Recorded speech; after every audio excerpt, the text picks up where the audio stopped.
Bonjour, bonjour au Lanchat Circle, je suis Per Carlsson, je suis ici aujourd'hui avec Émilie Gobain. Bonjour.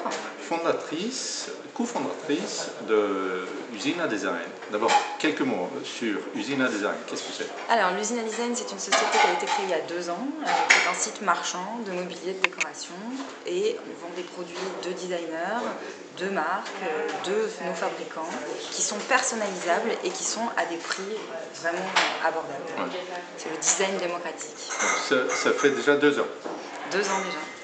Qu'est-ce qui t'a donné à l'origine l'idée de créer ça?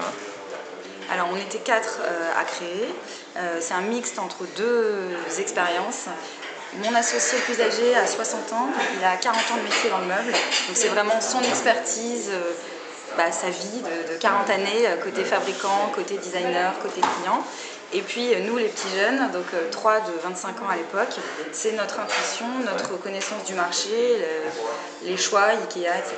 Voilà. Donc vous étiez 3 jeunes, comment dire, entrepreneurs, et puis un qui connaissait le marché, parce que ça c'est un marché un peu particulier, une industrie un peu spéciale. Exactement, c'est un mix en fait de compétences entre effectivement un plus âgé, Tony, qui s'occupe aujourd'hui de toutes les relations fabricants, du sourcing, etc.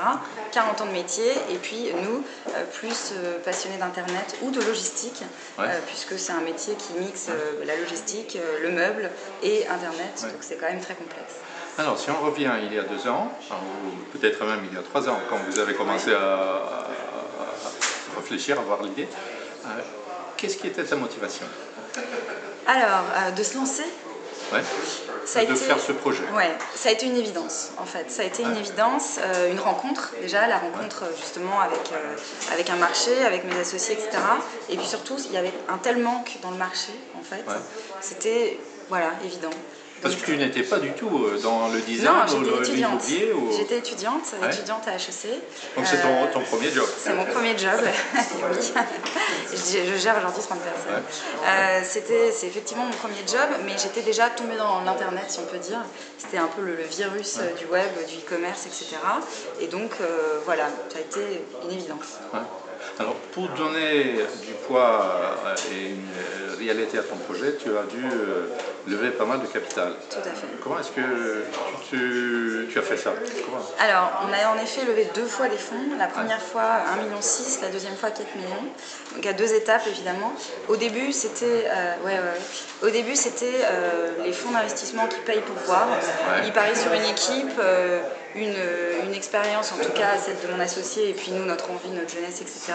Oui, mais une équipe avec aucune expérience. Oui, mais c'est la passion d'Internet, la disponibilité, l'expérience du meuble, et puis surtout, on avait déjà en 4 mois 50 000 € de commandes par mois, déjà des clients, un site Internet qui tourne, etc. Donc il y avait quand même une preuve, on va dire.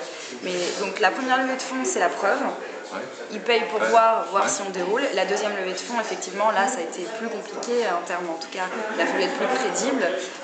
Et là, il faut avoir une position claire et franche. Donc nous, on est le 5e site marchand. On a 20 000 clients.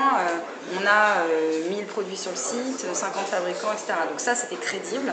Une équipe qui tourne, et voilà. Donc là, il fallait des faits pour convaincre.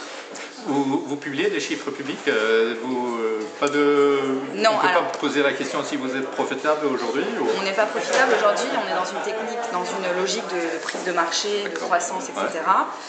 En revanche, il y a 2 ans, donc notre premier exercice était aux alentours de 2 millions. Là maintenant, on est en forte croissance, c'est 3 chiffres tous les ans, donc voilà, ça donne une idée. Pendant cette période, les 3 ans, qu'est-ce qui a été le plus grand challenge, le plus grand défi pour toi? Ça a été de m'imposer en tant que leader de l'équipe, du projet, etc., alors que justement, je n'avais pas d'expérience. Ça a été un défi personnel. Après, le défi professionnel, ça a été tout simplement de faire ce qu'on dit, dire ce qu'on fait, puisque c'est facile de dire, vous pouvez acheter des meubles, etc., ils seront comme ci, et voilà. Après, les faire venir du bout du monde, unique pour chaque client, en bon état et dans les temps, ça c'était un défi, et c'est d'ailleurs encore un défi de tous les instants. Alors, si on veut regarder la boutique, où est-ce qu'on va? Usinadesign.com. Voilà. Tout simplement. Alors, Et si vous êtes une entreprise, vous pouvez nous téléphoner puisqu'on fait en fait aussi pas mal d'aménagements d'entreprise. C'est tout nouveau, c'est une nouvelle activité, mais ça démarre très très fort puisqu'il y a des mois où on fait 25% de notre chiffre là-dessus. Donc c'est de l'événementiel, ça va être des marques qui veulent refaire tout leur mobilier aux couleurs de la marque, puisqu'on sait faire, et dans des prix économiques, etc. Voilà. Une dernière question, est-ce que tu t'amuses? Évidemment. C'est le plus important. Le plus important. Émilie Goubin, Usine à Design, merci beaucoup. Avec plaisir. Même l'usine à design. L'usine à design. Attention. Merci. À bientôt. Vous avez regardé Lunch at Circle TV, je suis Per Carlson.